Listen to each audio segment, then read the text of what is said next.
For a long time, the offer of a company car has been a great incentive to retain and reward hardworking employees. However, in recent years, the rules regarding company cars have changed, making them less appealing to companies and employees, especially given the complexity of the current regulations. So to help, we're going to give you a brief overview of some of the issues that businesses, employees and fleet managers may need to consider when purchasing or leasing a company car. Company car tax, more formally referred to as benefit in kind tax, classes a vehicle as an additional taxable benefit that falls outside of a person's standard salary. Whether you're in a traditional company car scheme or gifted a company car allowance, it's important to know how much tax you can expect to pay. The latest benefit in kind rates for the financial year started on 6th of April 2021 and follow on from rules in the previous tax year, which saw several changes due to the stricter new European WLTP, that's World Harmonised Light Vehicle Test Procedure, emission and economy tests. Emissions are key to the amount of company car tax paid, and the new WLTP tests, which replace the former NEDC or New European Driving Cycle tests, means that most cars on paper will have a higher CO2, carbon dioxide emissions, meaning a higher rate of tax. The Treasury has recognised that the test may unfairly disadvantage some company car users.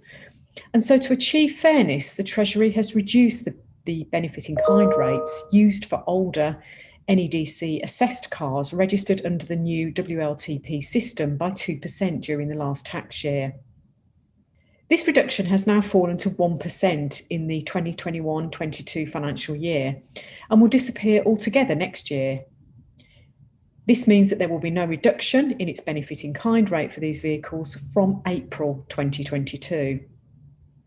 People looking to purchase a new company car in the next year should review the government's latest rules at gov.uk. Be aware, though, that these rates change annually and may differ after April 2022. If businesses and employees review the latest company car tax rates, they should be able to determine which vehicles suit their needs and can reduce their benefit in kind liabilities.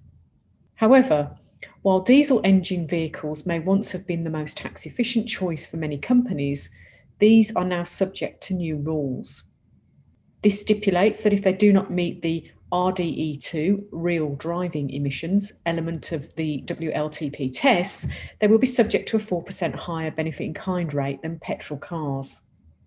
Many manufacturers of popular company vehicles are aware of this and are producing models that meet these strict standards so that it's still possible to take advantage of the reduced tax rates that diesel vehicles incur, thanks to having low CO2 emissions compared to their petrol equivalents. However, with advances in electric and hybrid technology, there may be an even more tax-efficient solution for companies to utilise. There are several tax incentives for both company car users and fleet operators who switch to electric vehicles. With generous financial incentives available, that is why more and more businesses have either already made the switch or are giving serious consideration to doing so. So what financial incentives are available?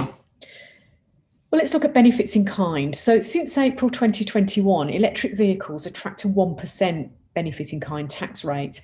This rate also applies to hybrid vehicles with emissions from 1 to 50 grams per kilometre and a pure electric range of over 130 miles. This rate increases to 2% in 22-23, but it is still making electric and low emission cars very affordable in comparison to higher emission vehicles. Where an electric car is provided under salary sacrifice, the optional remuneration rules do not apply. There are now 11 new tax bands for vehicles with emissions of 75 grams per kilometre and below. The government has also announced the tax rate for the next 3 years, helping businesses to plan ahead. Pure electric vehicles attract zero vehicle excise duty and even avoid the supplement for cars with a price of £40,000 or more, which could save owners and businesses thousands of pounds. Cars with CO2 emissions of less than 50 grams per kilometre are also eligible for 100% first-year capital allowances. This means with electric cars, you can deduct the full cost from your pre-tax profits. Electric vehicles are exempt from congestion charging and clean air zone charges. In addition to London, 5 cities have been mandated by the government to introduce a clean air zone, including Leeds, Birmingham, Nottingham, Derby and Southampton. If your company vehicles travel into areas where clean air zones exist or are about to be introduced, there will be cost savings for your business if you switch to electric. The taxable benefit for having the private use of a zero-emission van were reduced to nil from April 2021, while the previous year electric vans were taxed at 80% of the benefit for a normal van. The government's plug-in car grant provides 35% of the purchase price up to £2,500 towards the cost of an eligible plug-in vehicle costing less than £35,000. The plug-in car grant applies at the time of purchase and is usually given as a discount on the purchase price of a vehicle. Any business that installs charging points for electric vehicles between now and the 31st of March 2023 can claim 100% first-year allowance for these costs. Leasing a vehicle through a VAT-registered company allows you to claim back 50% of the VAT on monthly payments and up to 100% of the VAT on the maintenance agreement, which you are not allowed to do when buying a vehicle outright. Additionally, in some cases, the cost of your lease payments can also be deducted for corporation tax purposes. For leasing, it is the entire lease charges in the year that are deductible, whereas for buying, it is 100% of the net cost of the electric or zero-emission vehicle.